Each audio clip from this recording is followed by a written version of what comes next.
बिस्मिल्लाहिर्रहमानिर्रहीम। आप देख रहे हैं रज़ा व्लॉग्स और मैं हूं अली रज़ा अली। वेलकम करता हूं आपको आज की इस वीडियो में। आज की वीडियो में बहुत हम टॉप स्टोरीज पे गुफ्तगू करेंगे। हरदीप सिंह के हवाले से, नवाज शरीफ का प्लान चेंज हो रहा है वापसी का, उस हवाले से लेवल प्लेइंग फील्ड की जंग क्या है, यूएन असम्बली का 78वां इजलास है, बिजली चोरी की रिकवरी कितनी, और तहरीक इंसाफ ने अपने कौन से वकील को दोबारा वापस बुलवाया है अपनी टीम को लीड करने के लिए, उस हवाले से बात करेंगे। और भी बहुत सारी टॉप स्टोरीज हैं जिनको आज की वीडियो में कवर करने की कोशिश करेंगे। लेकिन आप लोगों से पहले रिक्वेस्ट है कि अभी तक अगर आपने मेरे चैनल को सब्सक्राइब नहीं किया तो please do subscribe and press the bell icon, ताकि आपको आने वाली वीडियोस के नोटिफिकेशन मिल सके। तो हरदीप सिंह के हवाले से बात करेंगे जनाब। 18 जून को कनाडा में हरदीप सिंह को गोलियां मार के कत्ल कर दिया गया था। कनाडा ने अपनी एजेंसियों से और अपने अदारों से इन्वेस्टिगेशन करवाई। इन्वेस्टिगेशन में भारतीय एजेंसियों के मुलव्वस होने के शवाहिद मिले हैं, बड़े स्ट्रॉन्ग एविडेंस मिले हैं। तो उसके एविडेंस मिलने के बाद जस्टिन ट्रूडो जो कनाडा के वजीर आजम है, उन्होंने आलमी अदारों और आलमी रहनुमाओं को एतमाद में लेने के बाद भारतीय सफीर को मुल्क बदर कर दिया है, जिसके रिजल्ट में, जिसके नतीजे में, जिसके जवाब में भारत ने भी कनाडा के जो सफीर है उनको 5 दिन में मुल्क खाली करने का हुक्म दे दिया है। और इस पेशरफ्त को आगे बढ़ाने के लिए कनाडा जो खुफिया एजेंसी के चीफ हैं, जो सरबरा हैं, वो भी भारत पहुंच गए हैं और डेलीगेशन के साथ, और इस पे नेगोशिएशन और गुफ्तगू हो रही है, एक दूसरे से सबूतों का तबादला ख्याल हो रहा है। अब देखें, इस चीज को मैं एक और वाकये के साथ लिंक करता हूँ, और इसमें पीटीआई के फॉलोअर से पहले मैं माजरत कर लेता हूँ कि बड़ी माजरत के साथ देखें, उनकी एक सिख रहनुमा को, एक सिटीजन को, एक शहरी को कत्ल किया, और उन्होंने इन्वेस्टिगेशन में शवाहिद जब उन्हें मिले तो उन्होंने क्या किया, उनके सफीर को मुल्क बदर कर दिया, उनके सफीर को निकाल दिया वहां से। ये सिर्फ एक कत्ल पे। और यहां पे आपने पूरा 1 महीना पूरे मुल्क को आगे लगाए रखा। वजीर आजम की कुर्सी पे बैठे हुए आप 15-20 दिन खत लहराते रहे कि जी साजिश हो रही है, शवाहिद हैं, ये सबूत है, फलां सबूत है, ये सबूत है, रंगबाजियां आप करते रहे। आपने तब उनके सफीर को क्यों नहीं निकाला? क्योंकि कुत्ती चोरों के साथ रली हुई थी। बड़ी माजरत के साथ मैं बहुत वेट किस्म की स्टेटमेंट यूज कर रहा हूं, बट इट्स रियलिटी। आपका दिल में खोट थी, आपके दिल में चोर था, और ये सब रंगबाजी थी। ये सब सिर्फ फेम के लिए, ये सिर्फ अपने वोटर्स को अपनी तरफ अट्रैक्ट करने के लिए सिर्फ एक टैक्टिक्स खेला जा रहा था। तो नवाज शरीफ की वापसी पे बात करते हैं जी। नवाज शरीफ ने बड़ा तीर मारा जी पीएमएलएन ने। नवाज शरीफ 21 को वापस आ रहे हैं, 21 अक्टूबर को वापस आ रहे हैं, और जी रैली होगी, 10 लाख लोग आएंगे। जी प्लान चेंज हो गया है। अब जी हेलीकॉप्टर से, इलामा इकबाल हेलीकॉप्टर से उन्हें मीनार पाकिस्तान में लैंड करवाया जाएगा, और वहां पे एक जलसा होगा, और जलसे के बाद या तो दाता साहब सलाम करके रायविंड जाएंगे, या वैसी हेलीकॉप्टर पे बैठे और रायविंड। मतलब ये 10 लाख का पता है कि 10 लाख की चपेट मुंह पे पड़नी है। 10 लाख बंदा आना नहीं है, इतनी औकात ही नहीं है। मुंह से निकाल दिया 10 लाख, वो कर नहीं सकेंगे। तो अब किसी न किसी बहाने से प्लान चेंज कर देते हैं कि जी रैली नहीं हो सकती, फलां खदशा है, फलां खदशा है, फलां खदशा है, तो ना रैली होगी ना 10 लाख होगा। और हम कहेंगे कि अगर रैली होती तो हम 10 लाख ले आते, रैली हुई तो 10 लाख नहीं आएंगे। अपने मुंह पे आप ही चपेट मार ली इन्होंने। और जी फवाद चौधरी साहब ने, नवाज शरीफ आज उन्हें बहुत अच्छी लगने शुरू हो गए। बहुत अच्छी बात है कि नवाज शरीफ ने एक ट्वीट किया था, उसमें उन्होंने कहा कि जी मैं अगर सियासत में वापस आता हूँ, पाकिस्तान में वापस आता हूँ, वापस आके मैं सियासी इंतकाम की तरफ नहीं जाऊंगा। तो उस चीज पे फवाद चौधरी ने कहा था कि मुल्क को अब इस चीज की जरूरत है। उन्होंने भी ट्वीट पे ही जवाब दिया था कि मुल्क को इस चीज की जरूरत है, अगर आप ये कर रहे हैं तो थैंक यू, बहुत अच्छी बात है। तो इसी पे अब उनके खिलाफ भी ट्रोलिंग शुरू हो गई है। फवाद चौधरी भी मुल्क जिस नहज पे आ खड़ा है इस वक्त, इसे सिर्फ इसी चीज की जरूरत है कि बर्दाश्त एक दूसरे में पैदा करें। ये सारे कुत्तों की तरह लड़ना शुरू हुए थे। बड़ी माजरत के साथ में बड़ा वेयर्ड लफ्ज यूज कर रहा हूं, बिल्कुल ऐसे लड़ने शुरू हो जाते हैं। अब जनाब लेवल प्लेइंग फील्ड की जंग छिड़ गई है जी भी। अब एक दूसरे पे इल्जाम, पीपल्स पार्टी इधर पंजाब में आके इल्जाम लगा रही है जी हमें पीएमएलएन लेवल प्लेइंग फील्ड नहीं दे रही है, और उधर से पीएमएलएन के जी ये रंगबाजियां कर रहे हैं।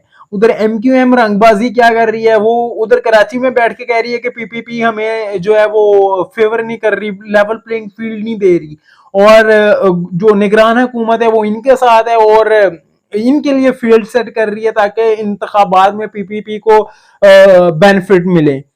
तो ये अब रंगबाजियां चलेंगी, क्योंकि किन के खिलाफ इन्होंने इलेक्शन लड़ना है, एक दूसरे के खिलाफ। ये सारे एक दूसरे के खिलाफ इसी तरह लड़ेंगे, एक दूसरे अब इनमें एक दूसरे में कीड़े नजर आएंगे इनको, अब एक दूसरे में इनको गद्दार भी नजर आएंगे, अब एक दूसरे में इनको जुबान दराज भी नजर आएंगे, अब एक दूसरे में इनको करप्ट टोले भी नजर आएंगे, अब एक दूसरे में इनको इंतशार फैलाने वाले भी नजर आएंगे। अब सब बुराइयां इनको एक दूसरे में निकलेंगी। बड़ी माजरत से सोशल मीडिया पे जो बैठे हुए लोग हैं बगैर तस्दीक के, बगैर इन्वेस्टिगेशन के खबरें इस तरह फैला देते हैं कि आम आदमी, आम पाकिस्तानी, आम शहरी यही समझता है कि यही सच है, मगर वो नहीं होता। और जब उस खबर की तस्दीक सीनियर एनालिस्ट करते हैं, सीनियर तज्जियाकार करते हैं, सीनियर सहाफी करते हैं, तो आप उन सहाफियों की ट्रोलिंग करवाते हैं, उनको बेइज्जत करवाते हैं, उनको बददुआएं देते हैं, उनको बच्चों के मरने के बाद दुआएं देते हैं। शर्म आनी चाहिए आप लोगों को। मैं बच्चे की बड़ी अफसोसनाक खबर है कि बच्चे की डेथ हो गई। वो बच्चा पैदाइशी तौर पे वो स्पेशल चाइल्ड था, जहनी बीमार बच्चा था। उस बच्चे की डेथ हो गई तो उसको अपने पॉलिटिकल नैरेटिव के लिए यूज कर रहे हैं। Shame on you, all of you जो ये चीज कर रहे हैं, जो सोशल मीडिया पे बैठ के कर रहे हैं, जो पॉलिटिशियंस कर रहे हैं, चाहे वो किसी भी जमात से हैं, चाहे वो किसी भी चैनल से हैं, चाहे वो किसी भी सोशल मीडिया प्लेटफॉर्म से हैं। अब तस्दीक तो करें पहले खबर की। अब इसी के मुकाबले में यही लोग वो भौंकने वाले थे हजारा बरादरी के लोगों को, जो 11 अफराद को दहशतगर्दी में कत्ल किया गया, शहीद किया गया। उनके वर्षा 2 हफ्ते तक ठंड में सर्दी में बैठे रहे और वजीर आजम साहब कह रहे थे कि ये मुझे ब्लैकमेल कर रहे हैं। मैं ब्लैकमेल नहीं होऊंगा। एक वो अपने लाशें दें इस मुल्क के लिए, इस वतन के लिए, और ऊपर से इस तरह के ताने कि मुझे ब्लैकमेल कर रहे हैं। और आज वही लोग एक गलत खबर को, एक खबर को अपने रंग में मोल्ड करके बाजार में बेच रहे हैं और लोगों को गुमराह कर रहे हैं। Shame on you. अब जी हामिद मीर पे बात करते हैं। हामिद मीर ने बहुत अहम ट्वीट किया है, मैं इस चीज को बहुत अहम कंसीडर करता हूं। क्या ट्वीट किया उन्होंने? कहा कि मुशर्रफ के दौर में नैब को बनाया गया था, नैब को करप्शन पकड़ने के लिए नहीं बनाया गया था, करप्ट टोले को पकड़ने के लिए नहीं बनाया, इनको वफादारियां बदलवाने के लिए बनाया गया था। इनके पहले 4 जो थे सरबरा वो रिटायर्ड आर्मी के जनरल थे, और जो करंट है वो भी वही है, और इन्होंने आज तक किसी आर्मी ऑफिसर पे हाथ नहीं डाला। इन्हें सिर्फ ये सियासतदान ही नजर आते हैं, और जब वो उनकी मर्जी के पार्टी में शिफ्ट हो जाए, चला जाए, उसकी सोच को अडॉप्ट कर ले, तो फिर उसके सब केसेस खत्म भी हो जाते हैं, फिर उसके खिलाफ एविडेंस भी नहीं मिलता। मतलब रियलिटी है। और ये कह लेंगे डूब मरने का मुकाम है उन लोगों के लिए कि जो इस चीज के जिम्मेदार हैं। यूएन जनरल असेंबली का 78वां इजलास अमेरिका में हो रहा है, और 140 से जायद ममालिक के सरबराहान वहां पे तशरीफ लेके गए हैं, और जो कि बाइडन के इशाइये में भी शिरकत करेंगे।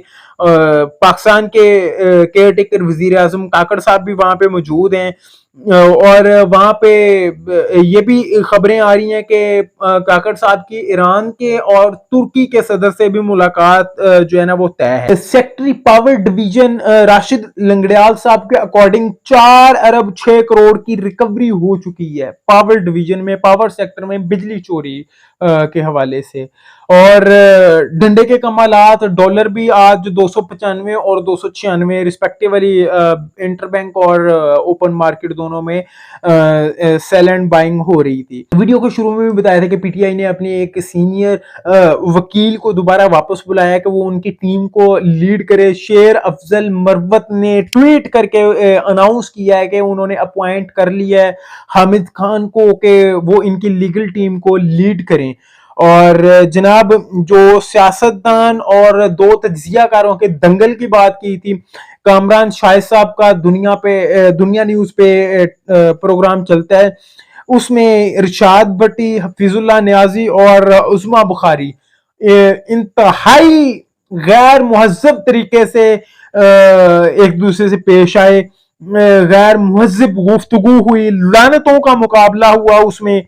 और मेरे मेरे करीब तीनों के तीनों जो है वो इस कंपटीशन में, इस मुकाबले में बराबर रहे हैं और लानतों की ट्रॉफी तीनों को इक्वली जो है ना वो डिस्ट्रीब्यूट की जाती है, तीनों को मुश्तरका तौर पे दी जाती है, तीनों शेयर करेंगे। आप एक नेशनल टेलीविजन पे बैठ के आप इस तरह की गुफ्तगू और इस तरह के अल्फाज और इस तरह का लहजा अडॉप्ट करते हैं तो आपको इस मुल्क में ही नहीं, इस मुल्क के बाहर भी लोग देखते हैं क्या नैरेटिव बिल्ट होता होगा पाकिस्तान का, कि पाकिस्तान के लोग कैसे हैं, पाकिस्तान के पॉलिटिशियन कैसे हैं, पाकिस्तान के सहाफी कैसे हैं।